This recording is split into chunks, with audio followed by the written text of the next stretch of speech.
My father served with the Royal Canadian Air Force during World War II, seeing most of his action as a Typhoon pilot, completing 92 sorties during the last year of the war.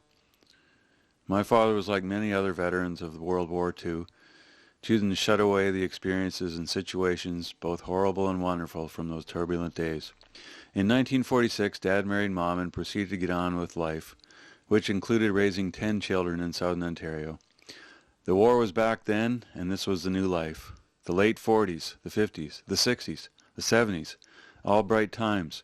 But what about those war years? We certainly wondered. The duffel bag containing a uniform, an oxygen mask, and other unknown treasures hung from the basement ceiling for as long as I can remember. We were forbidden to tamper with this mysterious bundle. Was it for fear of unleashing some dark memories from a time which Dad and others had consciously decided to put behind them? Remembrance Day was observed, but Dad was low-key on the issue, internalizing his thoughts. I remember the Remembrance Day parade of veterans on St. Paul Street and St. Catharines as they made their way to the cenotaph. I always wondered why Dad would not join the vets for the public display. He had those cool medals too. It later became clear that Dad, like many others, paid their tributes on a very personal level. Every year he privately recites the names of his friends who were killed in action and offers his silent prayers for them. I had dreamed for years of trying to find a way to travel with Dad to some of the airfields of northern Europe from which he flew the Typhoon. At these locations I planned to have him recall to one of his sons some experiences and capture the memories on video. It was an idea whose time I worried would never come. I was motivated to do this for the family record, but there is also the huge fact of ignorance. Most Canadians don't know what a Typhoon is, let alone the fact that a bunch of Canadian guys flew them and that they played an instrumental part in helping the Allied forces advance across Europe, eventually putting the enemy down. If modern Canadians know anything about our World War II pilots, it is the glory exploits of the Spitfire, or Canadian experiences in the Lancaster bomber. Seldom is a story told about the plane that was referred to as the tank of the skies. In May 2004, there was organized a Typhoon tour in Normandy, France. Royal Canadian Air Force Typhoon pilots planned to visit some of the makeshift airfields from which they flew after D-Day. They would be joined by RAF pilots from the Commonwealth to honor their fallen colleagues, visiting grave sites and battlegrounds. The tour would conclude at a special dedication to all Typhoon pilots at Noyers Bocage, France. As a family, we encouraged Dad to go along. Although Dad was not involved in the D-Day raid, his time was later, members of his squadron 440 and other Canadian Typhoon pilots who flew either in the Canadian 438, 439 squadrons or with the RAF were planning to attend. 438, 439 and 440 squadrons of 143 Wing 83rd Group of the 2nd Tactical Air Force was the only all-Canadian Typhoon wing in the war. Both Royal Canadian Air Force and British Royal Air Force Typhoon pilots flew in close support of the British, Canadian, and also the American armies as they advanced across Europe and eventually across the Rhine River and into Germany. The Typhoon fighter-bomber played an instrumental role supporting the advance on the ground, often being called in to flush out a stubborn group of Germans, or taking out a rail line, bridges, and other transports, and were especially effective against the German Panzer tanks. Many thought this could be a last get-together for such a tour. It was a rare occasion for these old flying mates to gather. Some had seen each other recently at a signing ceremony of a Robert Bailey battle painting in Vancouver, but contact was infrequent. We jumped at the chance to tag along on this historic journey. My brothers Rob from Orillia, Ontario, Bill from London, Ontario, and myself arranged to meet Dad for the trip at Toronto Airport. We then planned to meet up with our brother John from Ottawa once we got over to London.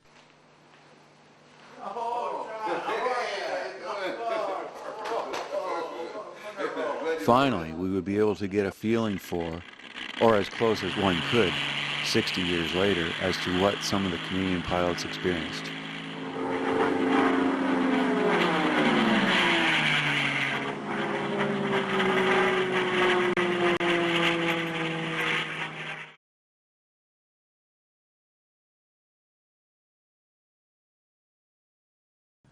As an addition to our trip to Normandy, we had decided to do a bit of a side trip to London, where we could visit the Royal Air Force Museum at Hendon.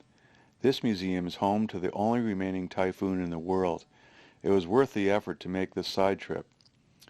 Once inside the museum, it was great to see close up some of the airplanes which we had only heard about or seen on TV. The German 109 and the North American P-51 Mustang were impressive, as was the Lancaster bomber, which had seen lots of action. There was an interesting short film which we watched of the Tempest, an aircraft which closely resembled the Typhoon. Dad watched the film and did a commentary for us. Well, it's a short thing on the Tempest, which superseded the Typhoon. It came with a different engine and a little bit different wing structure. Basically, it was the same, but certainly it had more maneuverability and more power. I was at an airfire course at Warmwell, and Harry Hardy had completed his tour, and he had to do a little bit of duty before he went home, because everybody, the pilot that went overseas, was required to do a tour on also duty pilot type of stuff, and the operational schools and advanced flag units. And he was taxiing Tempest aircraft from the factory over to the operational squadrons on the continent while the war was still in progress, although it was 1 week short of being over. So he came into Warmwell, and he offered Bob Coffey and I a chance to take it up. Bob jumped in, and away he went, and something intervened in the meantime, and I wasn't able to do it. Harry had to take off, so I didn't get to fly it. I regret it since then that we couldn't have found time for it, but you can't control that much. Eventually we made it to the big room where the Typhoon is kept. Unfortunately, the day we went to Hendon was a national banker's holiday in Britain. We were told that on a normal day here, Dad would be given an opportunity to look into the cockpit and get a better look at things. But on this day, there was only a skeleton staff, and it was hands off. Regardless, we had a real good look around, and Dad was able to familiarize us with the Typhoon and all its features. It was a unique and important opportunity. Dad was reunited with this awesome machine, which he had controlled during a time in his life which had overshadowed everything else. And now he was able to show a few of his sons around it. From London, we traveled to Portsmouth. Traveling by train together was fun. We had a car to ourselves. We watched the English countryside go by, read the Mirror, or just rested. I could not help but think about what it was like on these same rail lines 60 years earlier, when thousands of troops traveled to the same seaside town to prepare for the invasion of Normandy. When we were finally underway aboard the Portsmouth to Cannes ferry, Dad was reflective. He was able to talk and relax a bit. And this is certainly a far cry from the other times I remember crossing the channel. All those other times, of course, were in the air. And flying a Typhoon, when I left the coast, I always felt that my engine was giving me problems. I guess it was psychological, a fear of the water and crashing into it or something.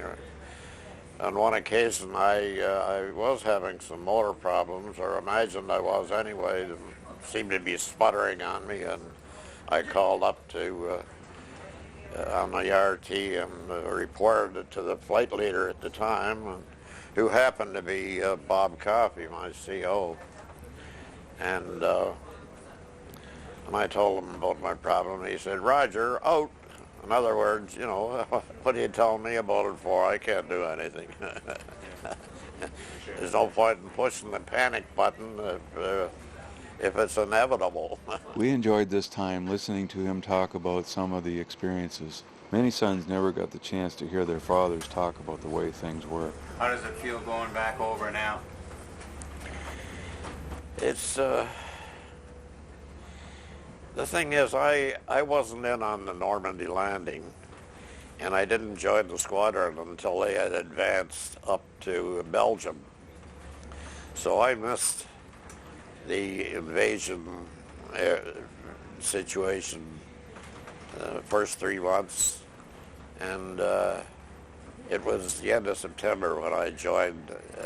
I was posted to Melsbrook in Brussels, but by that time the squadron had moved and I had to go into Eindhoven. And I stayed there at Eindhoven for 6 months and did the majority of my flying out of there. But we were the first Canadian squadron to land in Germany around the time of the Rhine crossing and thereabouts. Wow. And there was a place called GOCH, Gok, or on the Rhine River, between the Maas and the Rhine. Yeah. We went from there up to Osnabrück, and from there we went to Celle, which was over near the Belsen concentration camp. And after that we went up to Flensburg on the Danish border. It was VE Day by that time. How many times do you figure you made the trip across flying?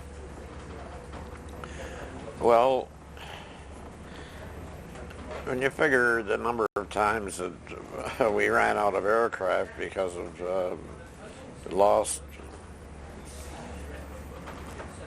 I'd have to go and get new aircraft, and we took turns going, and sometimes there'd be 2 or 3 of us that would have to go at once, and we'd get a ride across in an old Anson or maybe a DC-3 if it was going, and we'd fly the new Typhoons back across, and I don't know, I don't want to put a number on it. It wasn't any magna, So the maybe 6 to 10 times or something, yeah. The new Typhoons you'd be picking up, are they basically right out of the box? Absolutely, yeah. We were at Chichester, the Tangmere base, and we were flown over to another airfield, I forget the name of it, near the factory, and we picked up the aircraft and flew them back then to Tangmere, where they were put the invasion markings on them and our squadron identification as well. And we were airborne as soon as the weather was clear. On the New Year's Day event where we lost most of our aircraft and we come over to get new ones, we were hung up for 4 days in Chichester, and we had quite a good time.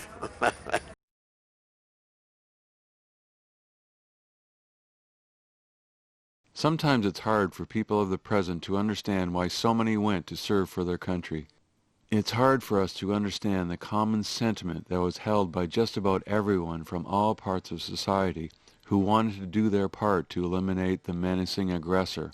John Freelander explains how he got involved. In those days I was, 20, 21, and rather idealistic, as most people are at that age, and I was really appalled at what the Nazi fascists were doing to freedom-loving people, smaller nations in Europe. What did you go on to do? Well, I joined up the following year. Of course, I was keen to join up right away, but older people and people whose opinion I respected suggested I stay and get my degree, which I did, and of course joined up in early 41, as soon as I graduated in May. You joined the Air Force? Joined the Air Force, trained to be a pilot.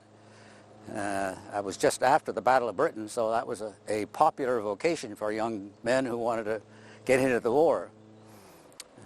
Trained in Canada. And you went on to England?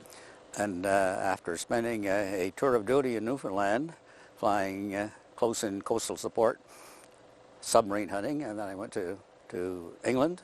Were you flying Hurricanes in Newfoundland? No, I was flying Lysanders, spotting for the naval batteries.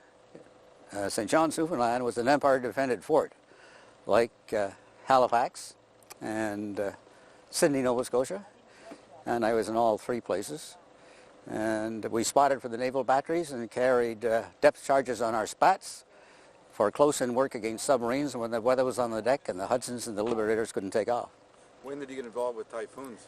Well, I got involved with Typhoons. I flew Spitfires and Hurricanes for a while we were training, and we were also flying combat. I never really saw very much or did very much there. And when the Typhoon came along as a perfect close support aircraft, I decided that was for me, firing rockets. So I transferred to the RAF, trained further on Typhoons, and learned how to fire rockets, and then joined an English squadron, since the English squadrons, the English Typhoon squadrons carried rockets, the Canadian squadrons carried bombs. And half of us here are rocket-firing Typhoon pilots, and the other half are bomb-dropping Typhoon pilots. Now, it was a big brute of an aircraft, as a matter of fact. It was about twice the weight of a Spitfire. Didn't fly like a Spitfire, but it was designed, of course, to be faster. But it turned out to have all kinds of flying problems. But although it was not a good fighter, it was an ideal platform to carry rockets because it was big and heavy enough.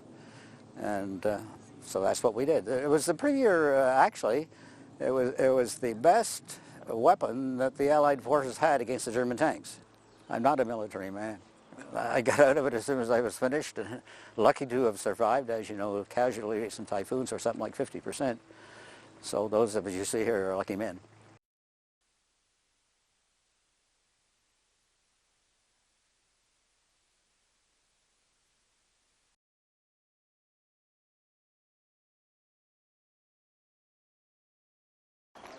Once in France, we met up with the other former Canadian Typhoon pilots for the tour of some of their past.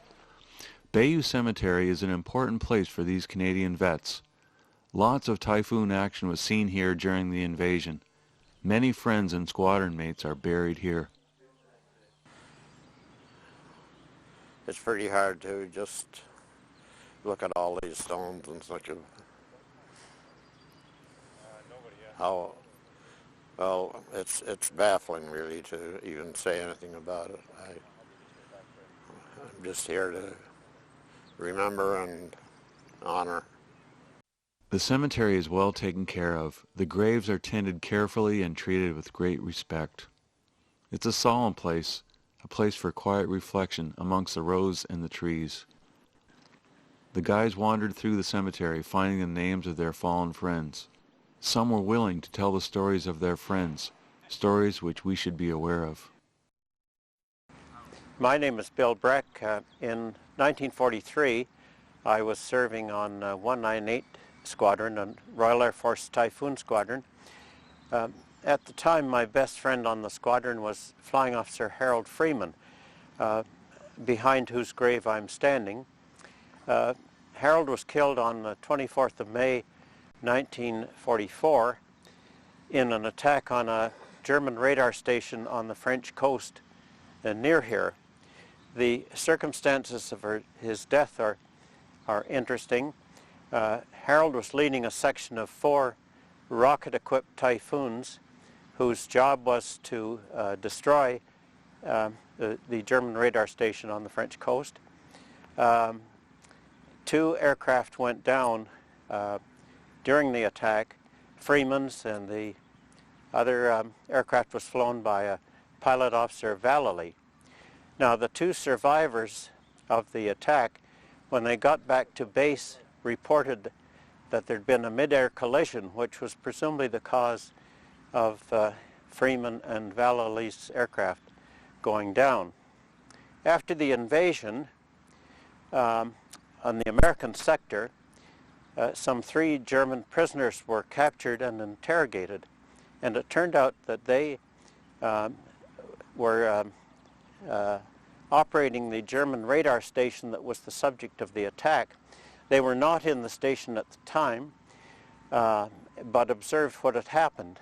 And their report was that Freeman's aircraft, after it was apparently damaged, was seen to fly straight into the radar station, blowing the radar station and Freeman himself to smithereens.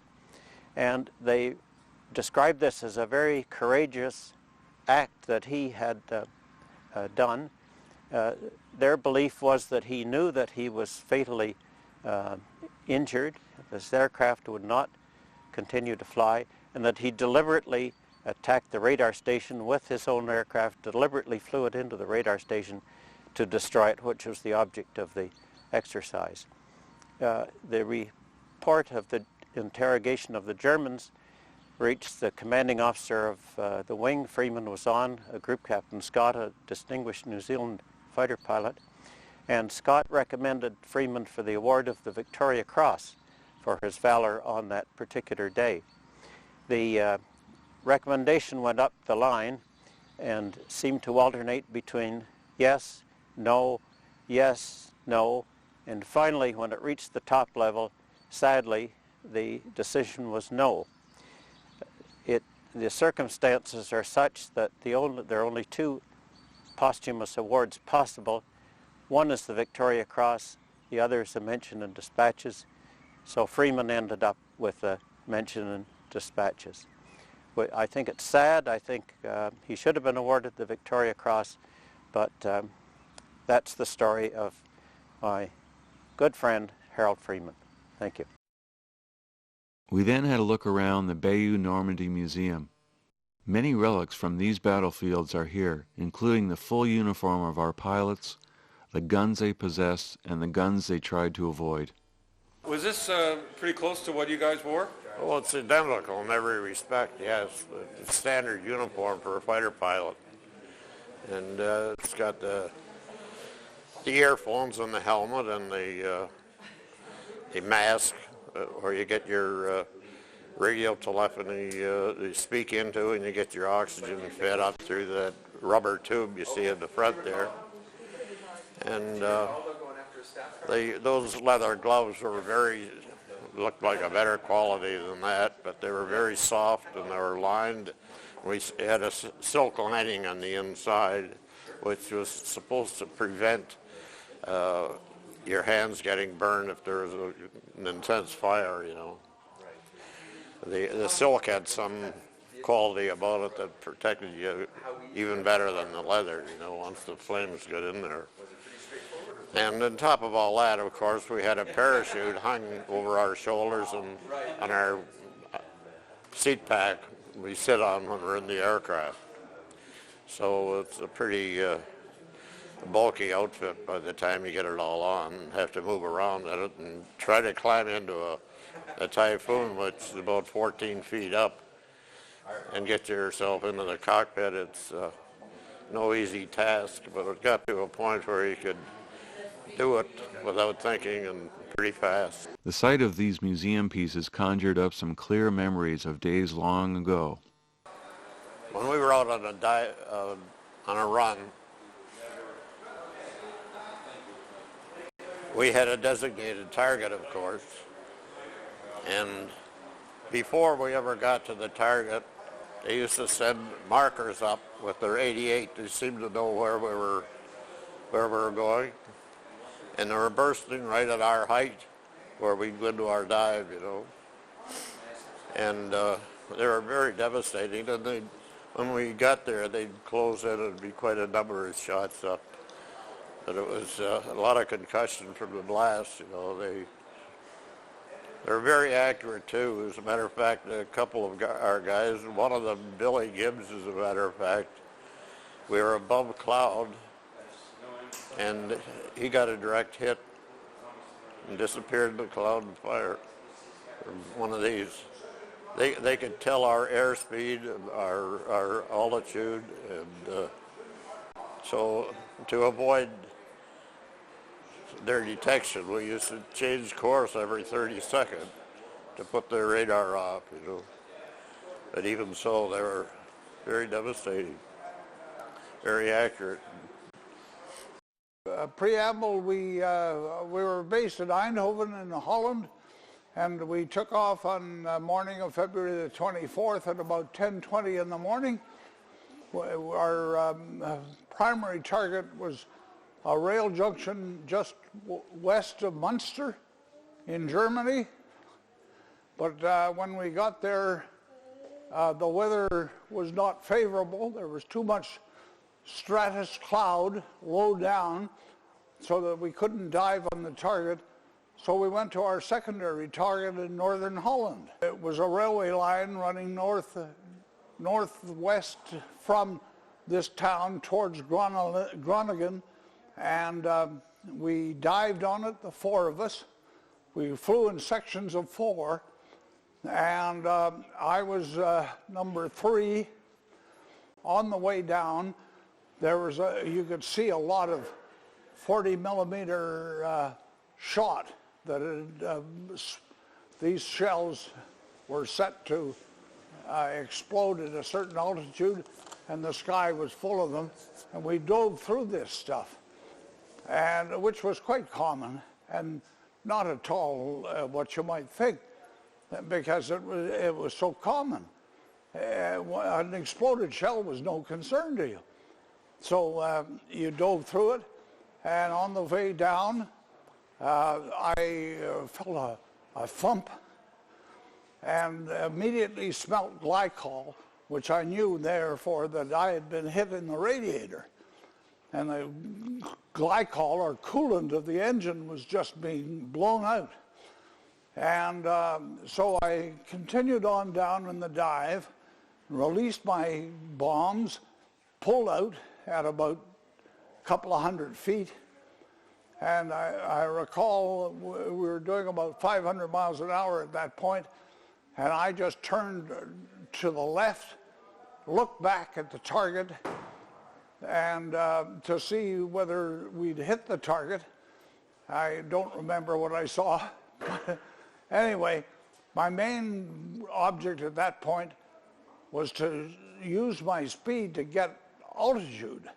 And I pulled back and put the aircraft in a very steep climb at full throttle, and got back up to about 10,000 feet in just a few moments. And we reformed to start our trip home. And as we went south on our way home, my engine got intolerably hot. And I knew it wasn't going to last very long. So I called the section leader and said, look, I think I've had it. I don't think I can make it back to the Rhine, which was where about our line was at that time. If I could have got off the Rhine, I would have been able to get out of the aircraft and land in friendly territory. But as I couldn't do that, I told the leader that I guess I was going to have to jump. And I bailed, and he said, okay. And I bailed, I banked away to the right, and was intending to roll the aircraft over and drop out of it. But as I did so, I looked off to the right, and there was a beautiful stretch of fields. And I thought, son of a gun, that looks pretty inviting. I think I'll land there instead of jumping. I didn't like the idea of coming down in a parachute with fellows shooting at you. So I just headed for this string of fields. And the only problem was that when I went across the south end of them, I was a little high speed. And I was too anxious to get to them. And I remember glancing at my airspeed indicator, and I was doing 180. And I thought to myself, the only time I really thought quickly in my life was down at the far end of the fields were a row of trees.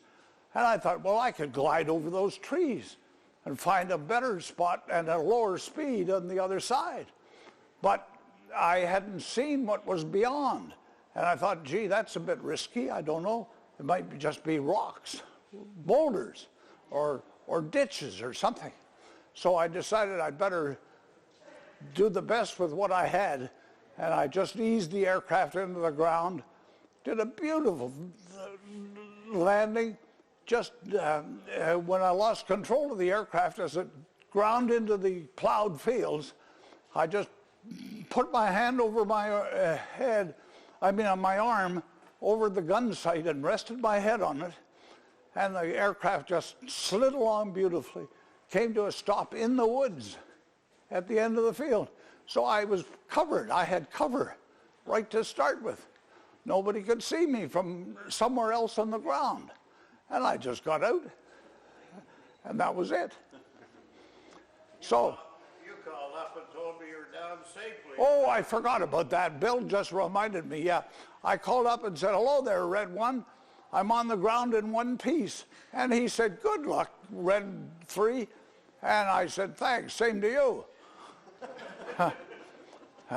So, as it turned out, we had good luck. Anyway, that's it. John Flintoff's storytelling had attracted a bit of a crowd in the museum. It was rare for a real-live typhoon pilot to tell a story here.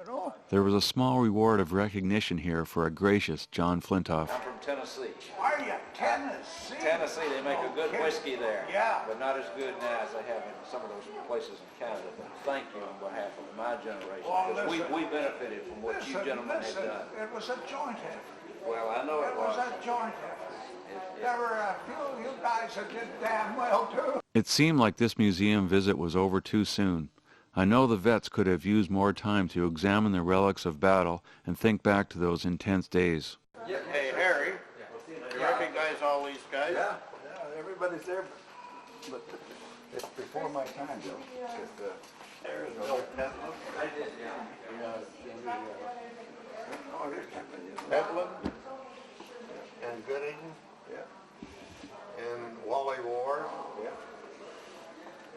I recognize quite a few of them there. Ron Doyge, Jim Beattie, Curry Gardner. There you go. They're all there.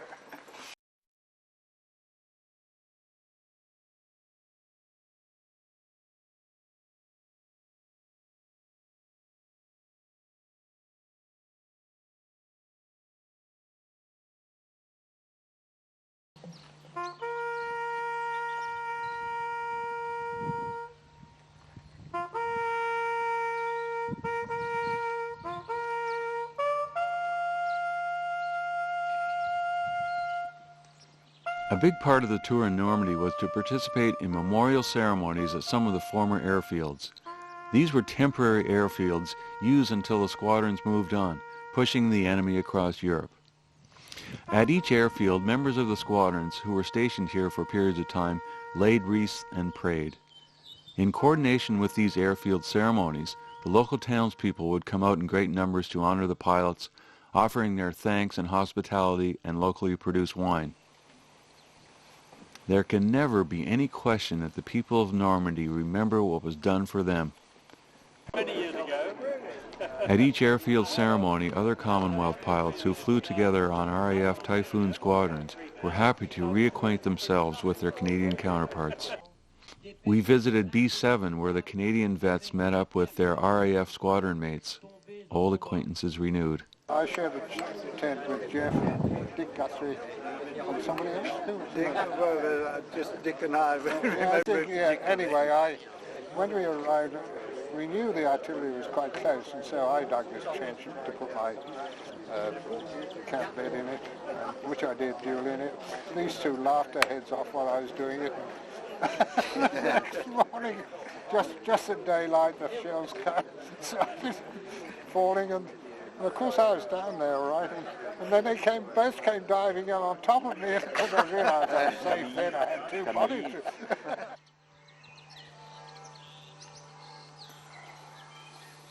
The peacefulness and the beauty of this rural landscape today belies the reality of the brutal battles that raged over these grounds, and the blood that was spilled is now invisible to the eye, but never lost to the local psyche.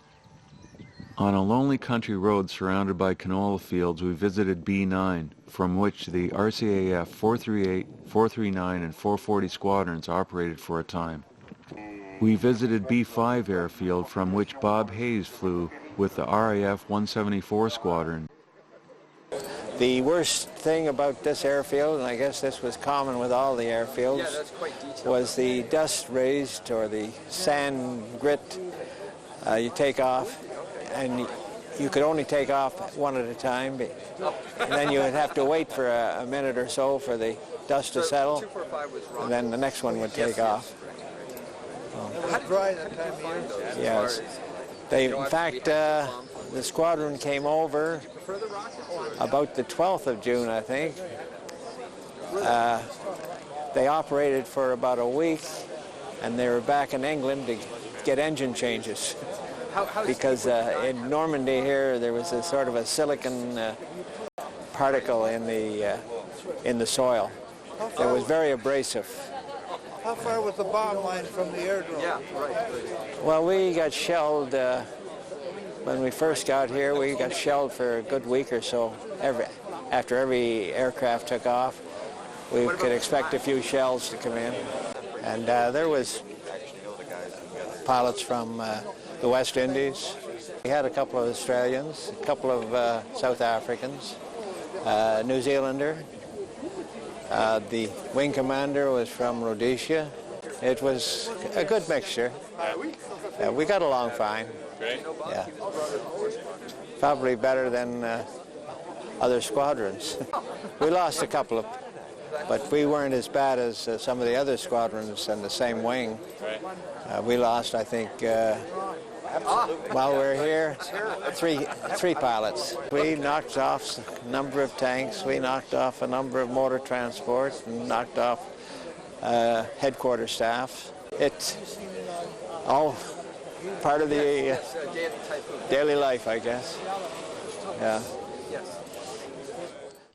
At B3, very close to the coast, Rod Davidge read a poem of remembrance. Missing in action, presumed dead, was the wartime message families dread. Though far away, we seem to feel your pain from bursts of jagged steel. The reason's clear as time goes by, for us to live and you to die. You lost your life and we lost you. What more could one be asked to do? To those on board a sunken ship, to those who flew their final trip, to those who trapped in burning tanks, we need to remember and to thank. I think we will all agree this poem is remarkable.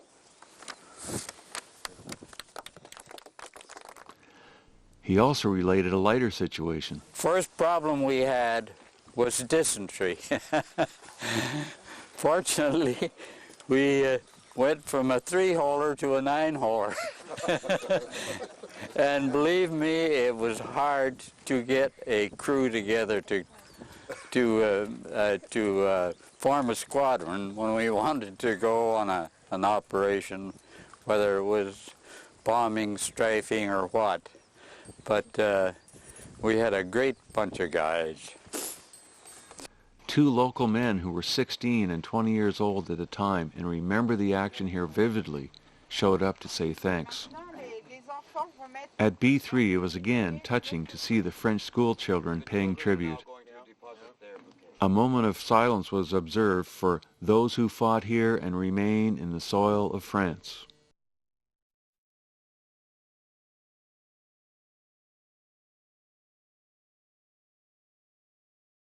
During the tour of the Normandy area, there were several occasions where wreaths were laid at remote grave sites for fallen Typhoon friends from different squadrons. A graveyard adjacent to this ancient rural church, situated in the picturesque countryside, is the resting place of Flying Officer Harold Sharp from the RCAF 438 Squadron, who was shot down at this location on August 18, 1944. A mass was held in his honor. Among those in the church were some of Harold's surviving relatives visiting from Canada for the occasion. A plaque was unveiled on the front of the church in Harold's memory. Harry Hardy, a friend of Harold's from that time, posed with Harold's relatives, holding a picture which he had taken of his friend many years earlier.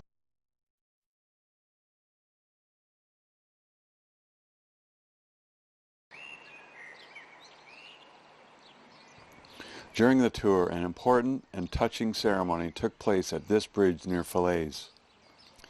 The bridge was renamed from Ponce de Verre to Ponce de Canadien in honor of the 4 Royal Canadian Air Force Typhoon pilots who lost their lives here, one each from 438 and 440 Squadron and 2 pilots from 439 Squadron. Local residents attended in great numbers. Amongst them were several people who remember the day the men were killed. Ken Hanna explains what happened that day. Well, this is where 4 of our lads from 143 Wing were killed on August the 12th, 1944. And the local population felt that there had to be some something that would commemorate that occasion, and this is what they've provided. They've renamed the bridge. It's now called Pont de Canadiens, and I can see why they were impressed with the work that the lads were doing, because when you look around and see what's here and how they had to not only find the target but also to not only that but to also pick out the bridge, because as you can see it's in a bit of a valley, and that having done a lot of dive bombing, I know how tremendous difficult it would have been. So when the bridge was that important to the Germans, obviously they had it well protected, which we didn't obviously know, or we would have come better prepared. I'm sure they'd have sent down more than 4 aircraft to do the job. Protected on one side by the hills here too. Exactly. So, you know, there's a lot of things against the lads, and all I can say is that I'm very impressed with the way they persisted and tried to do the job. And as they said today, one of the bombs landed but unfortunately didn't explode. It landed on the bridge. So they were doing their job, and that's the most you can ask for anyone. Okay, you could remove.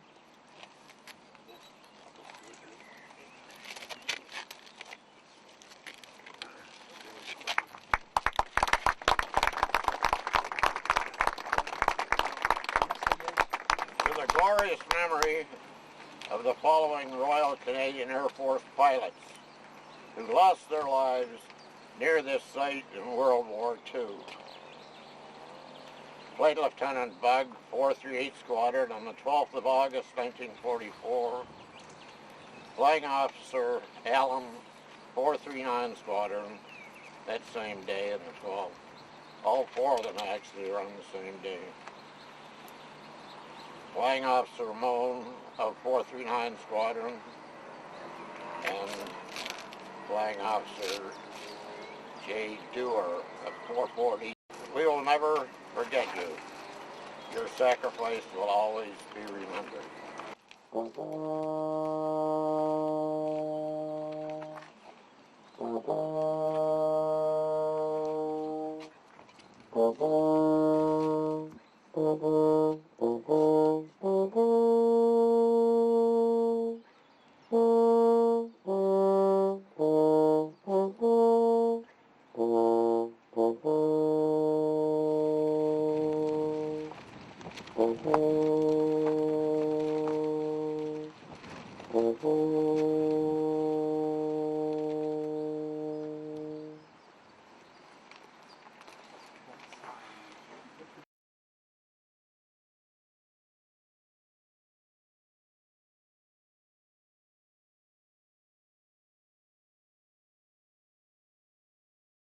While crisscrossing the countryside, the group happened upon a German Panzer tank on the roadside.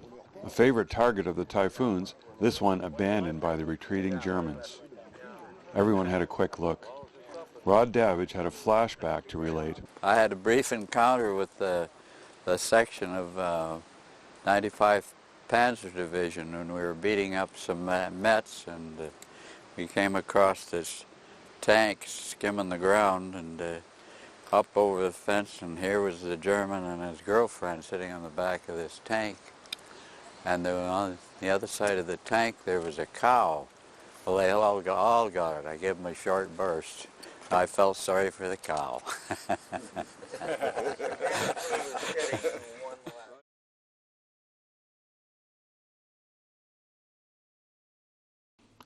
There were many special moments on the tour, occasions which are not likely to happen again. like the night we dropped in on Dad and Harry Hardy as they were getting ready for bed after a long tour day. These two 440 Squadron members were already in their pajamas, but not too tired to reminisce about the flying days. I've been wanting to ask you guys, when did you guys first meet each other? Well, it was when I joined the squadron in October, and Harry had been there since August, and he was one of the first ones that gave me a warm welcome to the squadron and put me at ease quite a bit. Another one was actually Ron Doige, who's a really nice guy, and he was really nice with me, and a couple of days later he was killed. Wow. And Jim Beatty was the flight commander at the time, and normally he gave a new guy a little briefing, but he didn't do that with me. I guess it was probably because he was a little shy, because we delivered papers together at one time and went to the same high school, Right. So that was about it. Harry and I, at that point, it just developed into a good friendship, and he was very helpful to me in many ways. But when did you and I start flying together, Bill? Well, we were around the time you became flight commander, when you started encouraging me to lead blue flight, and you had red and I had blue, and that's when it really got started. And eventually, it wasn't long before you had me leading the show. Right. It sent me out leading 8 aircraft, and I got everybody all lined up over the target and echelon starboard, ready to say going down in 10 seconds. He comes roaring up, takes my place, and says, "Okay, short ass, I got it," and he went down and everything.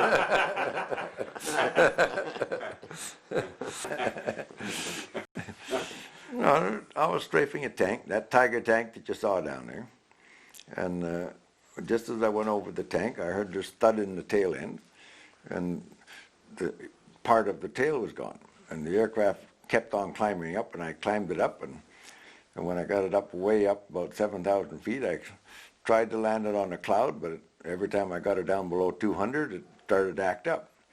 So then I decided that better than try to land, I'd bail out of it.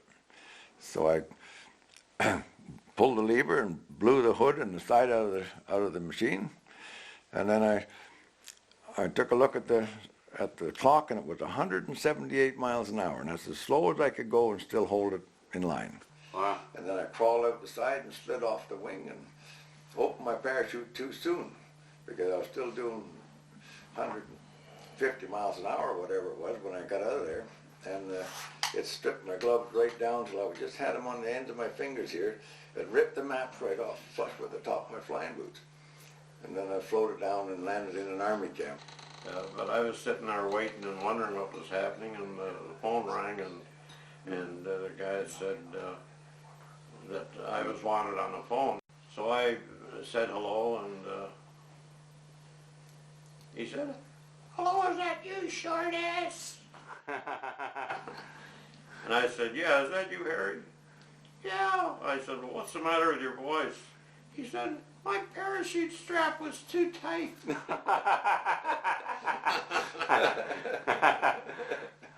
They seem to have great recall of details of individual missions, underlining the intensity of those days. Bill, you led the squadron from the end of March all through April in action. Tell us something about that part. How did it go when the war was almost over? Oh, you mean about the Rhine crossing? Yeah, right, the Rhine crossing, and you know, you were pushing up there, and tell us something about that, because you were right there. Well, we were waiting all winter to have the Rhine crossing, and we were softening up the Germans on the other side of the Rhine River, and cutting out rail lines and communications and supplies and all that kind of stuff. We knew things were getting pretty tight, because the Army had been dragging stuff up all night, every night, bringing up pontoon bridges and all kinds of tanks and personnel carriers, and the infantry and the tanks and everything just going by our place all night long. We knew that that was in the making, and along with that, we still had to keep in the dusk patrolling the river for fear the Focke-Wulfs would come in and knock out the bridges, any bridges that were left at Arnhem and Nijmegen and so on. And one day we were all ordered to come down to the dispersal, and there was a lot of top brass around, and they were announcing it in the morning, before dawn, that the gliders would be coming across, and the paratroopers, and so on and so forth. And we were put on, our flight was on cab rank. That's the case where you've got a grid map and they've got on the ground they've got an identical grid map, and if they're having any problems, they point it out on your grid, you read it, check it with your map, and they tell you what the problem is. Guns knocking out the gliders, or picking off the paratroopers as they're coming down. So I got one, and it was a gun emplacement that was really causing a lot of havoc, and the paratroopers being shot in the air and the gliders breaking up in the air. So there was 4 of us, and we made a couple of passes, and they knew we were there. There's lots of stuff coming up at us, and I went back to base, and when Commander Grant was right out there when I was getting out of my aircraft, and he said, "Bill," he said, "some brigadier general had just called, and he wanted to speak to me personally because that gun was taken right out of position, and they were coming down a lot better now." So I was, I thought, well, that's great. What was that other one you were telling me about where you wanted to check something out? Oh yeah, that was over Winters. It was a big railway marshalling yard, and we were flying over, and Harry wasn't saying anything, and I said, "Harry, look at all those trains down there and the tracks and so on. You should take a jump at them." And he said, "Well, okay, you go down and I'll fly cover up here for you." So I brought my flight down, and the flak was just, you could walk on it. It was really heavy. It was coming up from everywhere. And we hold the old button down, and I was hitting the tracks in the train, and I don't know how I come down, and I could see trees on both sides, and I was over boxcars. You can imagine how close I was to them. And I just leveled out and got out of town, and then went and joined the flight and went back. It was really scary. So what'd you say to Harry when you got back? That's not what he said when he got back. When he was down there, he tried to calm me down, and I said, "You entertain me, boy." Yeah. I didn't need to say anything.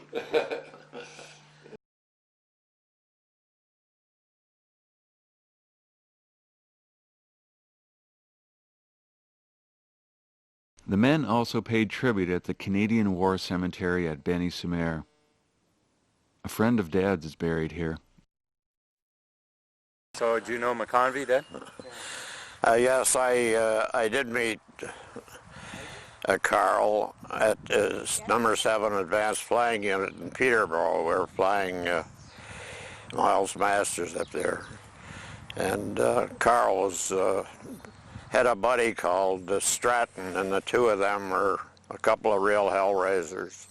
They were having a lot of fun, and everybody liked them, but they knew how to really get things going.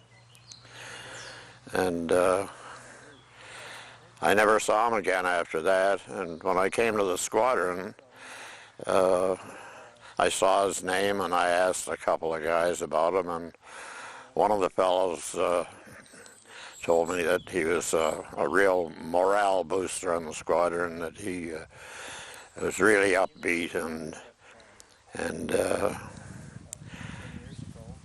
everybody liked him. And it was unfortunate that on takeoff, apparently he had some problem with the aircraft, and it veered off the runway and hit a dispersal of one of the other squadrons.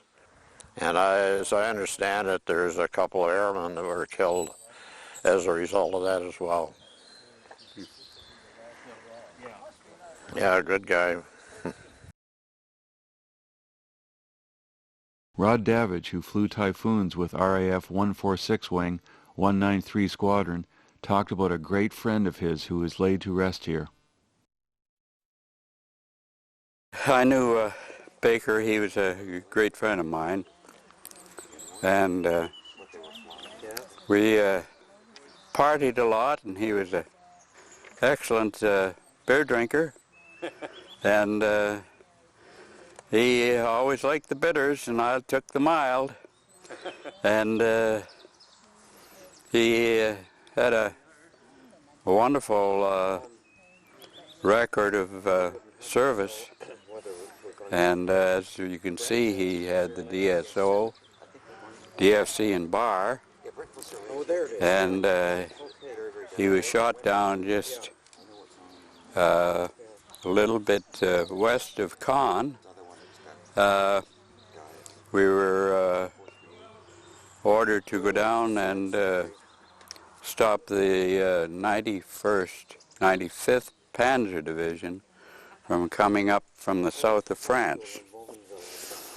And we ran into heavy flak just coming in, but we thought we had sufficient height to get over the flak, but Baker got hit, and the rest of us were bounced around a little, and he called over the microphone that he'd been hit and was going down. And that was about the last. And unfortunately, I was more or less second in command, being the flight commander. And I can't quite recall the name of the bridge. And we bombed and strafed the bridge, dive bombed and strafed the bridge and area. And there was considerable light flak and heavy flak after we left the bridge. And I was flying, and I was thinking about flying more or less straight so the other fellows could formate and in battle formation to come back to England, to Niedzor Point. And that was a big mistake, flying straight and level. If you veered right or left, you avoided a lot of anti-aircraft guns. But I got hit, and I think it was from light flak and a shell we used to call flaming onions. They came up and they were like burning softballs coming at you. And anyway, I got hit, and I knew I was hit. I could see, I thought it was smoke coming out of my right wing and left wing. And I switched the engines off because I knew possibly it would blow up if I didn't. So I switched the engines off, or the switches off on the engine, and we usually had, it was dual ignition on them. I shut both switches off and looked down to see where I was and told the boys I'd been hit. And I was going to land on the beachhead in the sand. I thought that would be a good place to crash land, you know, without any obstructions. And I noticed that they were building like an airfield down at one spot. And it looked like a heck of a good place to make a forced landing. So I just circled as much as I could with the height I had. I was enough to glide in and make a landing. And when I made this landing, I made a hell of a pile of dust because it was an old wheat field that they were building. That they were building this airport on, airfield on. And when the aircraft came to a halt, I put the hood back, and I could hear these soldiers saying, "Get the hell out of there, get down this hole here with us, or this trench." So I meandered, I got out, and wasn't in any hurry because I was so shaken. And so I got down in the hole with them, and then when the shelling stopped, I thought they were blasting or fixing something, you know. I didn't know it was enemy aircraft shelling the place. And so I was going to come back by boat. I talked to the commander of the unit, and he was giving me a chit, writing me out a chit to come back by boat. So when I'd finished talking to him, I had my little note to get a ride back on the boat. And a guy comes up to me and he says, "Sir," he says, "we're servicing commandos." And he says, "I think we can patch up the holes in your aircraft." And I said, "You can what?" And he says, "Yeah, we've got the material." And so they were very well-trained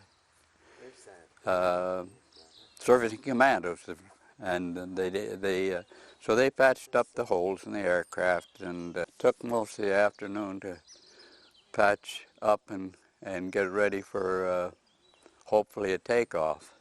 And it was just getting dusk, and I was able to take off in about 20 minutes back in England.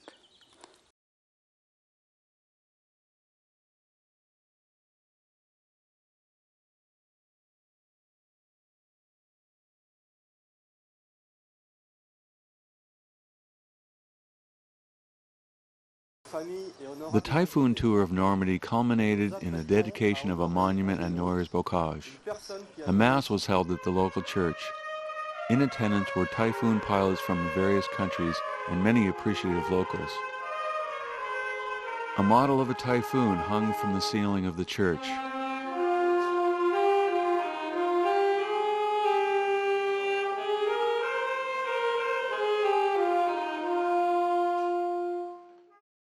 After the Mass, an honor roll plaque listing the names of all the 655 Typhoon pilots and 21 ground crew from the different countries was unveiled in the church lobby. 159 of these were Canadians.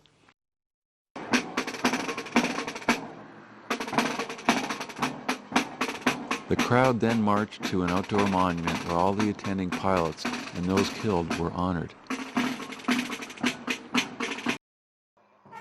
The anthems of the different countries were played, and the names of those lost were listed off. Australia 42, Belgium 17, Burma 3, Canada 159, Ceylon 1, France 2, India 1, Ireland 1, Italy 1, Jamaica 3, New Zealand 48, Norway 2, Rhodesia 21, South Africa 19, Trinidad 2, United Kingdom 311. Among those laying wreaths in honor of the pilots was Canada's ambassador to France. Each Typhoon pilot was presented with a medal commemorating the Normandy liberation. It was a solemn but joyful afternoon, a chance to remember and reflect, but it was also an occasion where these pilots were shown the appreciation they so rightly deserve, an occasion for old friendships to be rekindled once again, and for old connections to reform in a different way, as was the case with Rod Davidge. He met for the first time the children of his friend, Wing Commander Baker. Rod was happy to pose with this direct link to his past. After everyone left to further enjoy the hospitality of a grateful nation, the monument stood empty. A lasting tribute to stand forever in remembrance of a group of young idealistic kids who fought and died so that we could all enjoy a life of freedom.